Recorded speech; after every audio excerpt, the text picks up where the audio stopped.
J'interviens juste avant la réalisation du journal télévisé sur le plateau 2 de TV Liberté.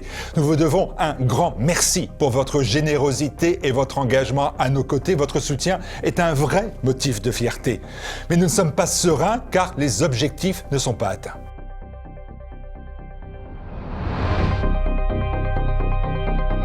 TV Liberté ne vit que des dons de ses téléspectateurs. La chaîne n'appartient à aucun publicitaire, aucun lobby, aucun parti, aucun milliardaire ou oligarque. TV Liberté appartient à ses donateurs. Alors, pour qu'en 2021, votre chaîne continue sur sa lancée et défende la vérité, aidez-nous tout de suite et avant le 31 décembre, ensemble pour nos libertés. Frappons plus fort.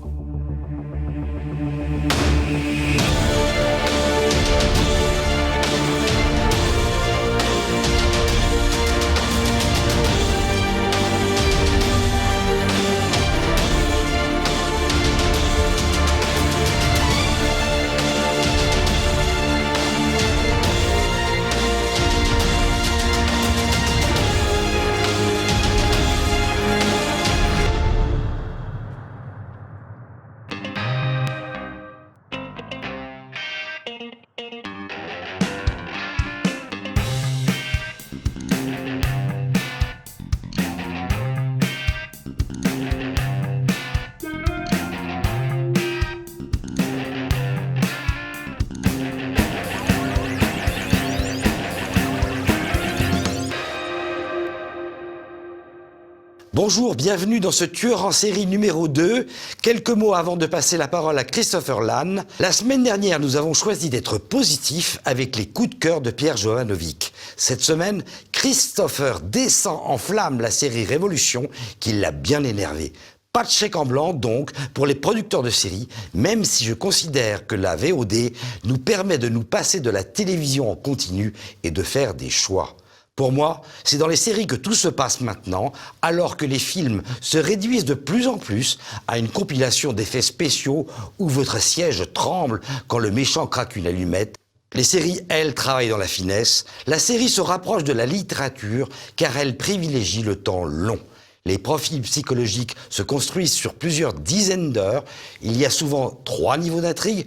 Un à l'échelle de l'épisode, un autre à celui de la saison et une dernière encore au niveau de la série elle-même. Les séries avaient du talent, il leur manquait les budgets du cinéma, ce n'est plus le cas.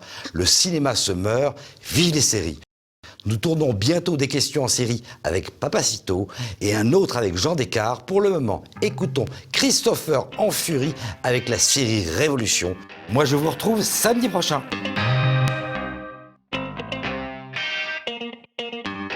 La semaine dernière, vous avez eu des conseils avisés et positifs de Pierre Jovanovic. Et bien cette semaine, place à un débunkage. Un gros débunkage comme on les aime. Enfin, surtout vous, parce que moi j'ai quand même dû me taper la série. Je vais donc vous parler de La Révolution, une série sortie sur Netflix. Et là, si vous voulez de la propagande, de la bonne grosse propagande, vous allez être servi. Et je vous le dis, je vais être sans pitié. Mais vous savez, quand vous voulez faire avaler de la propagande à un public non averti, en général, vous faites ça bien. Hein, votre pomme empoisonnée, vous l'enrobez de caramel fondant ou je ne sais quoi. Là, on a bien la pomme empoisonnée, il n'y a pas de problème.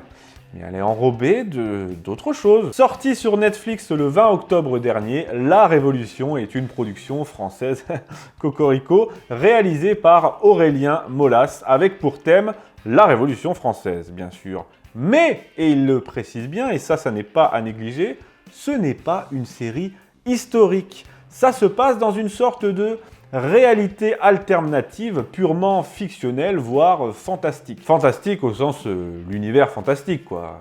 Pas au sens waouh, c'est fantastique, parce que non. Et justement, ce hors-sujet assumé, cette sortie de l'histoire réelle et factuelle, eh bien ça va leur servir de bouclier pour faire absolument tout et n'importe quoi. Et c'est malin si on y réfléchit bien, parce que ça justifie tout. C'est une sorte de laisser-passer idéologique, si vous voulez.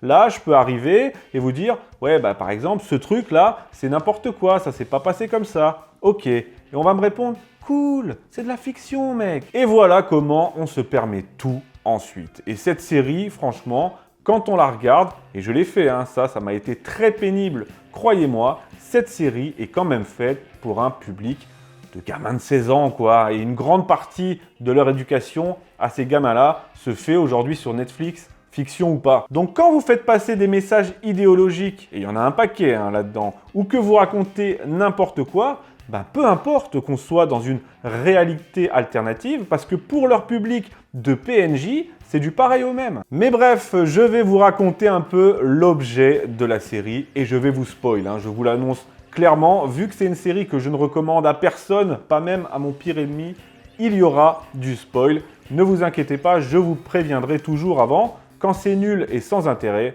je me permets de spoil. Et là, c'est sans intérêt et nul. L'histoire se passe donc dans une réalité alternative, uchronique, et débute en 1787, soit 2 ans avant la vraie révolution. C'est en gros l'histoire d'un virus, le sang bleu, qui se répand dans la noblesse et transforme les nobles en une sorte de zombie assoiffé de sang de prolo. En gros, c'est un virus qui pousse la noblesse à opprimer, enfin littéralement dévorer le peuple. Et face à ça, une révolution se met en marche. Cette révolution est menée par un groupe qui s'appelle les rebelles, pourquoi se fouler, et qui va chercher concrètement à faire l'union des colères, l'union des opprimés contre cette noblesse décadente et agressive. Voilà le pitch. Bon, en temps normal, je me serais dit, ok, ça a l'air nul, je regarde pas. Mais là, pour cette émission, j'étais bien obligé de me taper 8 épisodes. 8 longs épisodes vides et creux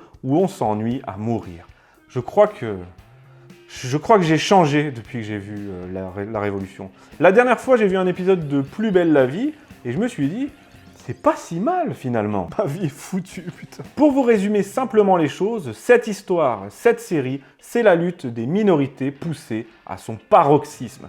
La série dégouline d'idéologie de toutes parts et cette idéologie est celle de la glorification des minorités et des femmes. Les femmes sont très présentes et mises en avant dans la Révolution. Alors non pas que ça me dérange de voir des femmes à l'écran, bien au contraire, d'autant que l'actrice principale qui incarne la comtesse Élise de Montargis est plutôt du genre très jolie.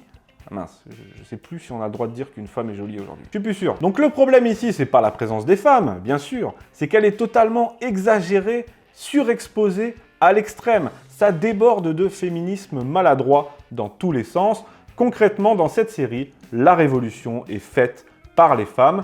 Tout ou presque est porté par les femmes ou par les minorités. D'ailleurs, l'actrice en question, la comtesse, incarnée par Marie-Lou Ossilou, qui est loin d'être la plus mauvaise, elle le dit elle-même dans une interview à Combini. Je crois que j'aurais du mal à accepter un rôle qui n'est pas du tout en accord avec mes valeurs, comme par exemple la place de la femme dans ce métier. Voilà, comme ça, les choses sont claires. On est complètement dans un univers manichéen qui oppose d'un côté les nobles, donc des mâles blancs, cis, hétéros, caricaturés à l'extrême, brutaux, prétentieux, méprisants, bourrins, machistes, et de l'autre on a les femmes avec leur empathie, leur compassion, leur soif de justice. Et quand ça n'est pas directement les femmes, c'est les valeurs féminines au sens large. Cette noblesse, cet ordre ancien décadent va donc être renversé par ces femmes. On a la comtesse de Montargis qui est évidemment la seule de sa classe à comprendre les souffrances du petit peuple et qui se révolte contre l'autorité patriarcale de son oncle, le méchant. On a les rebelles qui sont commandés par une femme, une espèce de punk à chien tout en vulgarité, qui porte le doux nom de Marianne. Marianne, vous me direz, Marianne incarnée par une punk à chien, bon, là ça me paraît cohérent pour le coup. Et puis surtout, il faut dire que ces rebelles ressemblent plus à une milice d'extrême gauche qu'à autre chose. Donc bon, sur ce plan-là, tout est plutôt cohérent aussi. Donc on a des femmes et des valeurs féminines, ça c'est pas du tout un problème. Et féministes, ça c'est autre chose. Elles sont absolument partout, ce sont elles qui vont mener la révolte des minorités contre l'oppresseur, c'est-à-dire la monarchie et la noblesse. Parmi ces minorités, on retrouve bien sûr Ocar, un espèce de marabout sorcier qu'on découvre au début prisonnier dans une cage entourée de bourreaux ultra beaufs qu'on croirait directement sortis du PMU du coin. Alors, Ocar, c'est un esclave en fuite, c'est bien connu. Énormément d'esclaves sur le sol français à cette époque, mais bref, fallait bien remplir le cahier des charges du politiquement correct. Vous savez, ce cahier des charges qui impose littéralement au film aujourd'hui d'inclure des minorités visibles, entre guillemets, dans leur production. Sinon quoi? Eh ben, ils ne reçoivent tout simplement pas d'Oscar. Et ben là, avec la Révolution, on est en plein dedans. Sauf que pour avoir un Oscar, il faut quand même encore un minimum de talent, alors que là, c'est nul. Dans ces minorités visibles, on a aussi l'un des personnages principaux de la série, Joseph Guillotin. Mais attention, encore une fois, le réalisateur nous sort sa carte, réalité alternative. Quand je vous parle de Guillotin, c'est pas lui. Non, Guillotin, c'est lui.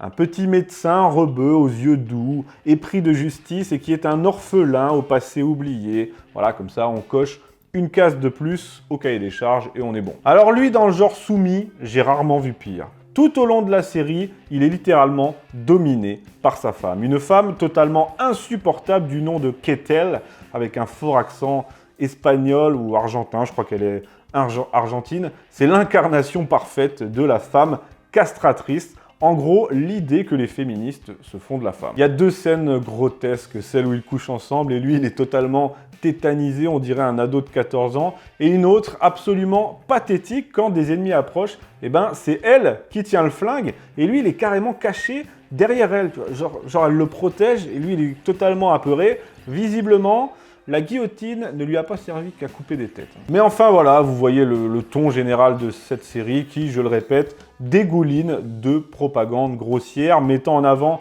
l'union des minorités avec les valeurs d'aujourd'hui, contre l'oppression patriarcale, royale, masculine, etc. On a même une scène délirante, mais vraiment délirante, hein, où des migrants débarquent sur une plage, et là, tu as un gros beauf bien caricatural qui vient pour les bolosser, et à un moment, et là, c'est la vérité, hein, ce que je vous dis, il s'adresse à l'un de ces migrants, et il dit, sur un ton bien facho, hein, « Qu'est-ce que tu viens faire en France, toi ?»